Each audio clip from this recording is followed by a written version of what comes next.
I was talking just a little bit earlier with several people who had worked at Camp Crestview this week, and there were so many of you. Thank you so much. It was, to me, the most incredible Camp Crestview yet, and that says a lot.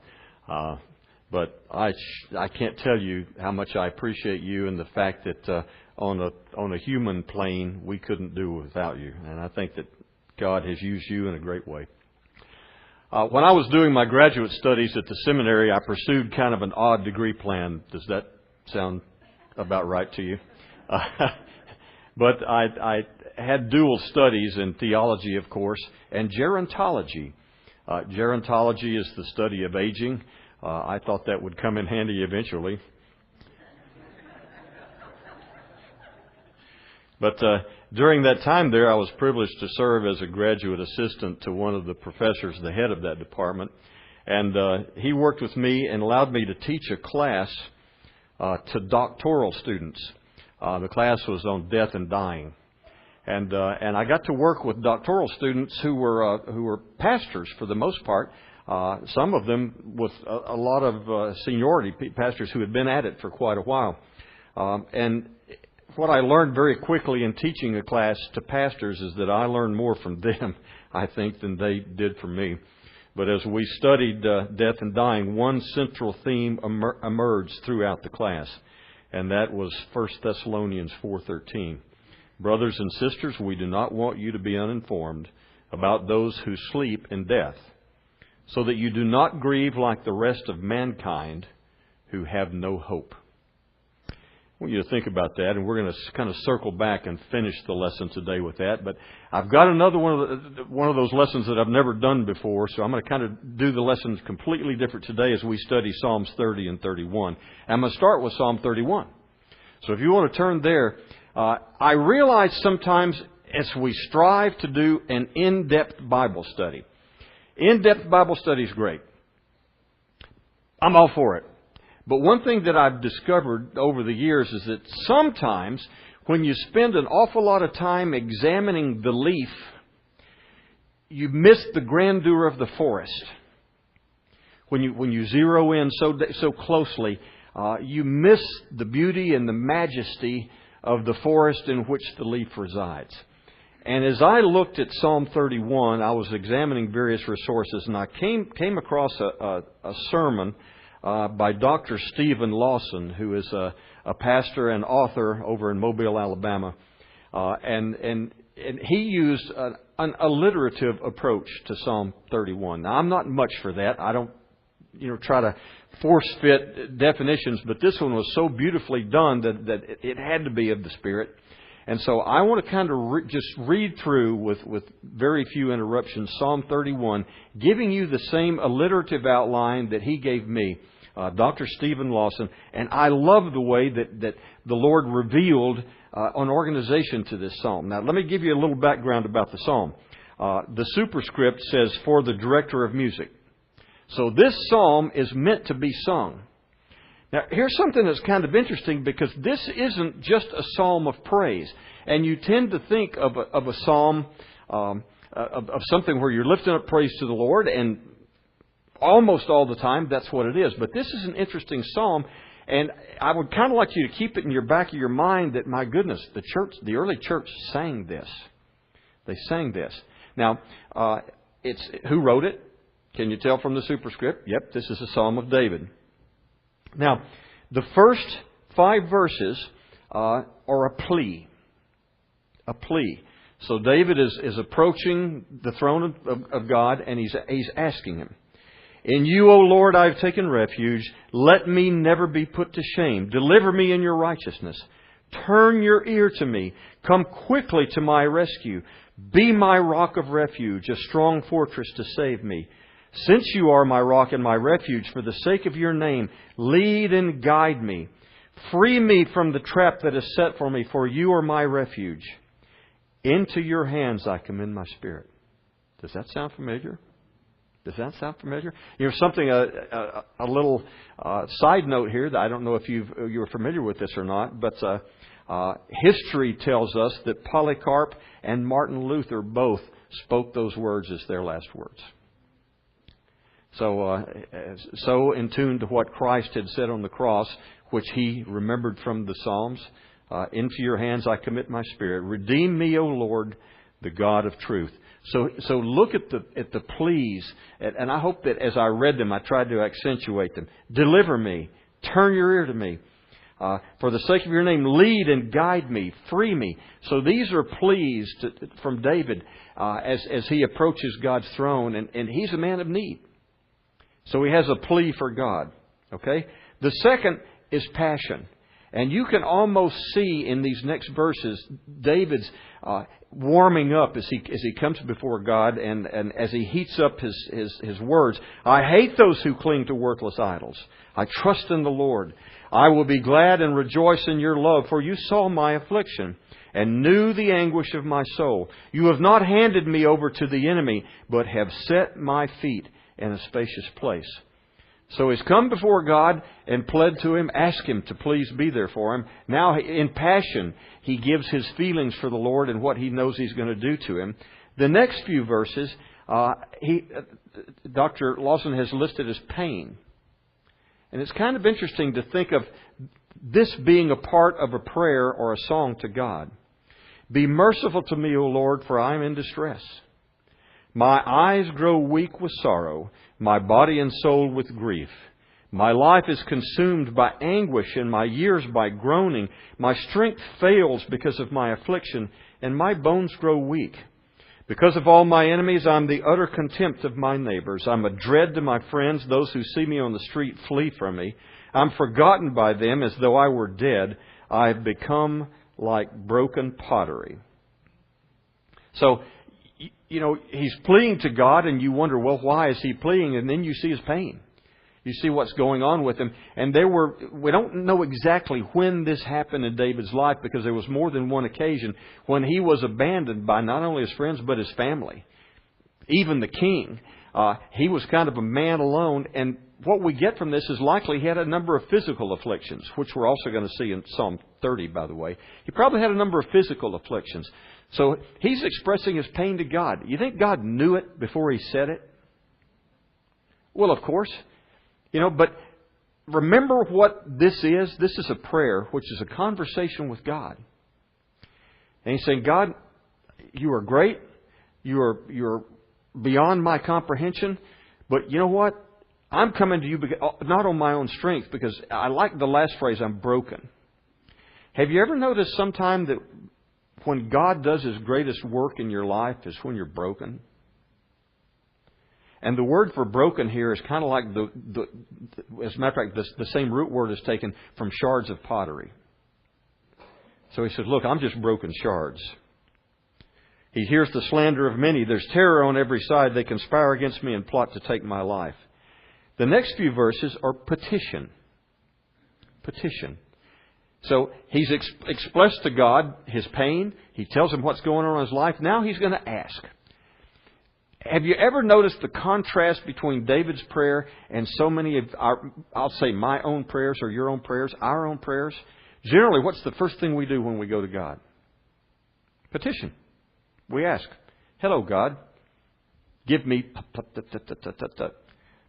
Listen, we're supposed to go to God with our petitions, but look how David started. Then he says, but I trust in you, Lord. I say, you are my God. My times are in your hands. Deliver me from my enemies and from those who pursue me. Let your face shine on your servant. Save me in your unfailing love. Let me not be put to shame, O Lord, for I have cried out to you. But let the wicked be put to shame and lie silent in the grave. Let their lying lips be silenced, for with pride and contempt they speak arrogantly against the righteous. I don't know if you remember what had happened to David at least a couple of points in his life where the people had turned against him and his enemies had spread false words about him. Let me tell you, Facebook and Twitter weren't the first platforms for slander. This has started way back at that time, and at one point it was even Absalom, his own son, who was spreading the rumors about him.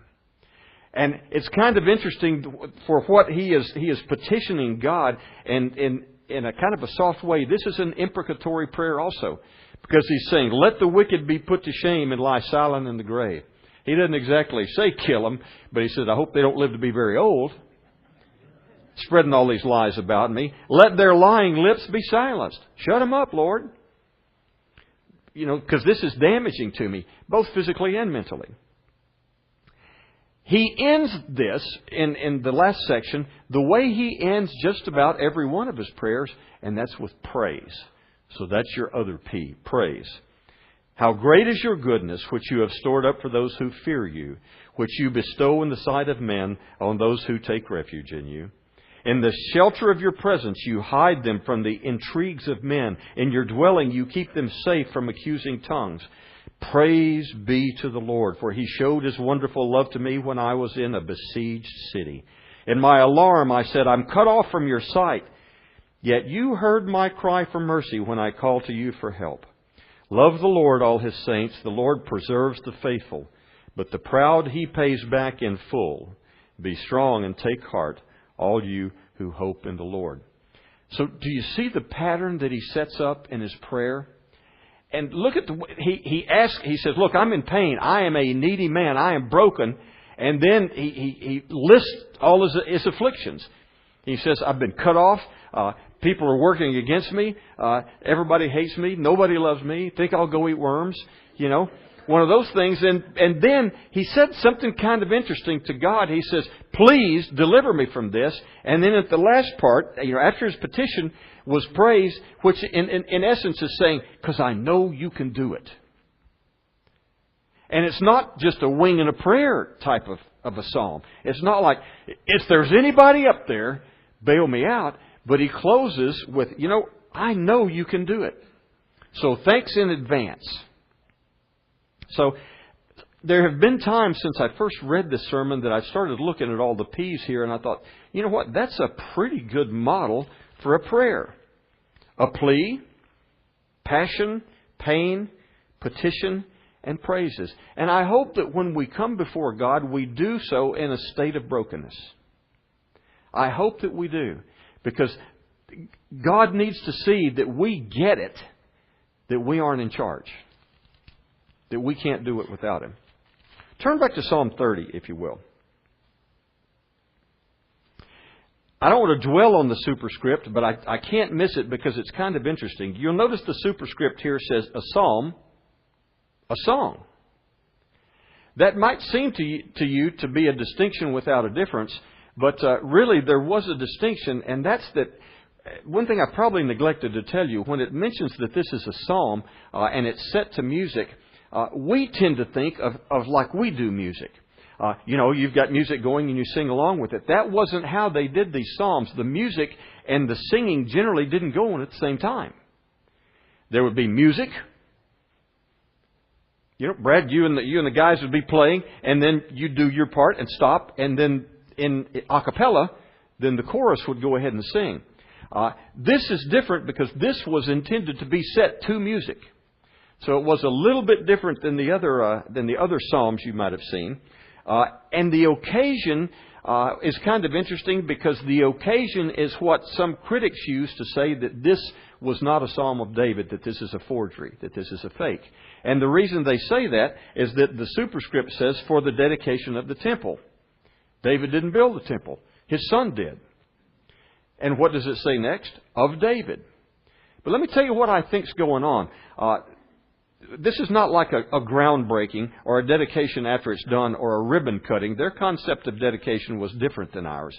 And remember that David did help gather up the materials that would be used in the building of the temple. And he did purchase the land on which it stood. So the thought is that perhaps after he purchased the threshing floor from Araunah, when he made that purchase, remember that beautiful story where Araunah says, no, if it's going to be for the Lord's temple, I'll give it to you. What did David say? He said, I will not give to the Lord that which costs me nothing. And so it could be that it's on this occasion that they're dedicating the floor, the threshing floor for the temple. But anyway, it's for the dedication of the temple. Here's what we know about the background is from the verses here, we get a pretty good idea that David had been seriously ill. I don't know if I want to say deathly ill, but seriously ill, and was recovering or had been healed. So kind of look at that in the background. I will exalt you, O Lord, for you lifted me out of the depths and did not let my enemies gloat over me. O Lord, my God, I called to you for help, and you healed me. O Lord, you brought me up from the grave. You spared me from going down into the pit. So you see what I'm talking about, a pretty serious illness. And he is, if not completely recovered, then at least well enough to write a song of praise and say, Lord, I had one foot in the grave. And you spared me. You lifted me up. Sing to the Lord, you saints of His. Praise His holy name, for His anger lasts only a moment, but His favor lasts a lifetime. Weeping may remain for a night, but rejoicing comes in the morning. Does that sound familiar to you? And that's one of the areas when I think the old King James Version I really like, for joy cometh in the morning. We're going to talk about that a little bit more later, so let me just kind of go on through there. When I felt secure, I said, I will never be shaken. O Lord, when you favored me, you made my mountains stand firm. Now, this is kind of interesting, and I want to kind of dwell on that for just a moment. When he said, you made my mountains stand firm, we don't know if that was allegorical, and he's just talking about I stood firm like a mountain, or he's actually talking about his stronghold, which was actually up on a hill, up on Mount Zion. And he was talking about how he withstood militarily, that he stood firm. That's not all that important, but here's what is important. He said, when I felt secure, I said, I will never be shaken. Have you ever been there? Even for a short time in your life where you said, you know what, I got it all going on. I'm pretty good. God, you're lucky to have me on your team. And David's admitting this. He's coming before the Lord and saying, you know what, I was relying on myself. I felt secure. I'll not be shaken. I'm in God's favor. But then look what he says later. When you hid your face, I was dismayed. I don't know that you take that too literally. I don't know that you say, well, God just said, okay, big boy, you think you run it, you go right ahead. And then when he ran it out, when you run it in the ditch, I'll come get you. I don't know that God literally hid his face, but I do know that what David is saying is an example of what happened when David lost his focus. Then he felt that God said, okay, you're on your own. And then he realized it and felt dismayed. And then what did he do? To you, O Lord, I called. To the Lord, I cried for mercy. Don't miss the word mercy, because that's very important. Because when David says he cried for mercy, that means that he confessed his sin. That means that he knew that he deserved something, but he cried for God that he not get it. That God would spare him and give him mercy. To you, O Lord, I called. To the Lord I cried for mercy. What gain is there in my destruction and my going down into the pit? Will the dust praise you? Will it proclaim your faithfulness? That's fascinating to me. Because David is having a very real conversation with God. And to me, there's an awful lot of hubris in that statement. And if you can imagine, you're sick. You're on your deathbed. And you're saying, oh, Lord, you know, what good is it going to be? You know, if I die, who's going to sing your praises? Well, I suspect there's a pretty good line behind me who can sing your praises. But I love what David said to him. And it's just frank. It's a conversation with God. And apparently, since he's a man after God's own heart, he can talk to him in a very straightforward way. Pretty much actually like Moses spoke to God. When God said, you know what, I'm going to kill the whole lot of you. And Moses said, well, look, we're your people. What will these other folks say if you go dusting us up? I thought that was a lot of hubris too. But in this particular case, David's saying, look, okay, if I die, is the dust going to praise you? These are an evil, wicked people. I've been singing your praises. Hear, O Lord, be merciful to me once again. O Lord, be my help.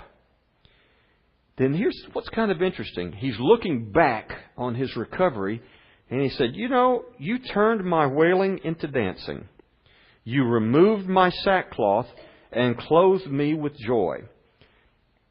we don't get that, I think. Even people who study the Bible, what was typical for that day and time in a time of mourning? Sackcloth and ashes.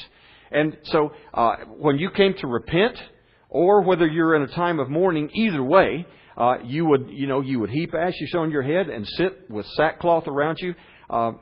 Listen, let me tell you, Dick and I can tell you as a fraternity hazing project, we got to wear sackcloth to class underneath our regular clothes for a full week. And it's itchy. It's not comfortable. It's scratchy. It's horrible. You don't want to be wearing sackcloth, but that's the point. So he says, I was in mourning, probably figuratively for himself, because he was near death. You removed my sackcloth and clothed me with what?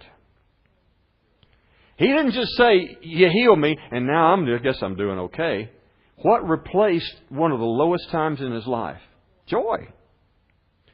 That my heart may sing to you and not be silent. O Lord, I will give you thanks forever. Anybody here know who Bum Phillips is? Nancy does. Well, famous football coach Bum Phillips once said there are two kinds of coaches. Them that have been fired and them that are going to be fired. Famous Bible study teacher Jack Phelps once said, there are two kinds of people. Those who have experienced tragedy in their lives and those who are going to experience tragedy. Elizabeth Kubler-Ross, in a 1969 book called On Death and Dying, outlined 5 stages of loss and grief. You've probably heard of most of them. They're denial, anger, bargaining, depression, and acceptance. She wasn't the first to do something like that. There are various different theories about grief, and as many as 13 different stages. And that's what I was teaching to this class of doctoral students. In one essence, that's helpful. Because people who experience loss or have to deal with emotions that sometimes they've never felt before, that they've never had to deal with before. And to know that A, that's normal, and B, that those emotions will change, and that this is a process, that's helpful. It really is. And it kind of helps you deal with what you're going through when you know that. On another level, it's not so helpful. Because what I've had is people actually make a little list, make a little checklist and say, okay, I've been through anger. I guess I can expect denial next. Doesn't work like that. It does not work like that. Yeah, then he's down here going, ugh. And that's the bane of a chaplain's existence sometimes when people try to self-analyze. But the problem with that is that people don't go through all those stages. Some people go through them in different order. Sometimes they're delaying factors, and people deal with them in entirely personal and individual ways. If anybody knows anything about death and dying, it's a pastor. But underlying the grief of a believer is David's proclamation. For his anger lasts a moment, but his favor lasts a lifetime. Weeping may remain for a night, but rejoicing comes in the morning. Does that mean that the pain will disappear? Not necessarily. Sometimes it never goes away completely. But at least believers, we have a promise that the morning will come. And as Paul said in 1 Thessalonians 4:13, we don't grieve like those who have no hope. In my ministry that I've been so blessed to be able to do here, I have had a chance to minister to someone who lost a job. And it's kind of interesting to see that person go through the stages of grief. Really, the stages of grief. I spent some time with a lady who had lost a pet. It was a cat, so I had a hard time connecting. But I put on my minister hat, and let me tell you, the Kubler-Ross stages of grief were all there.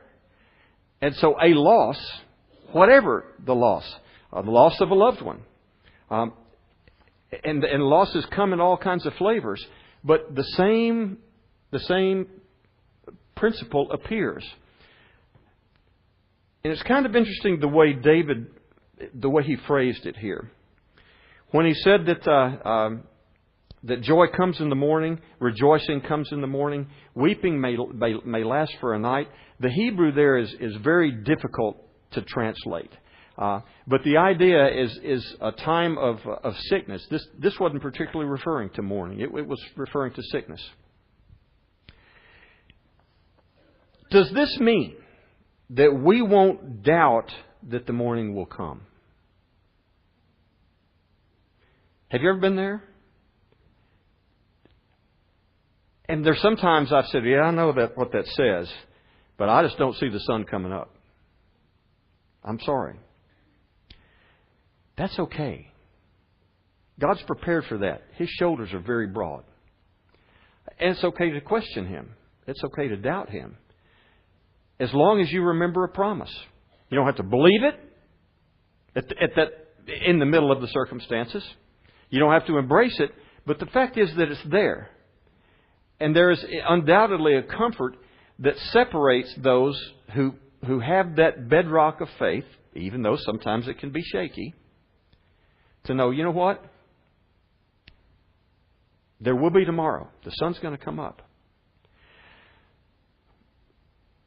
Denny and I have talked about this before, but one of the things that you dread is the call where they say they're looking for someone to do a funeral service for someone that there's no evidence whatsoever that they know the Lord.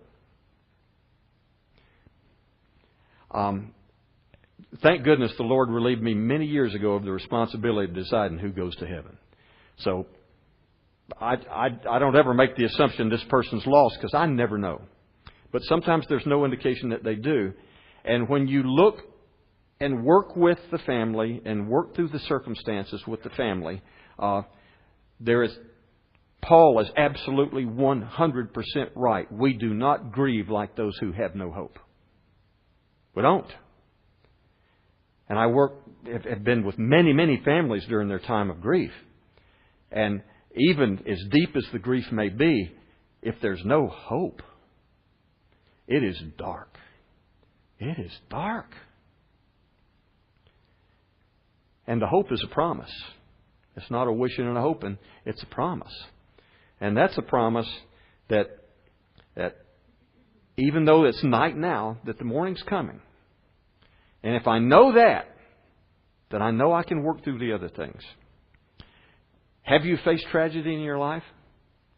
Likely you have. If you have not, you will.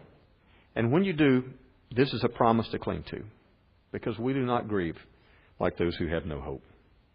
Heavenly Father, I thank You for Your Word. I thank You for a promise. The promise that joy is going to come in the morning. Father, the promise that in the end You will prevail. And even in the middle of our circumstances, when all seems so dire, Father, I thank You for that promise. And Father, I pray for those who don't have that promise to cling to. And I pray that You would call them and that they would respond. And Father, as we leave this place today, I want to pray that each and every person be bold in their witness, and that we be people sharing Jesus. For we do it in the name of Your Son. Amen.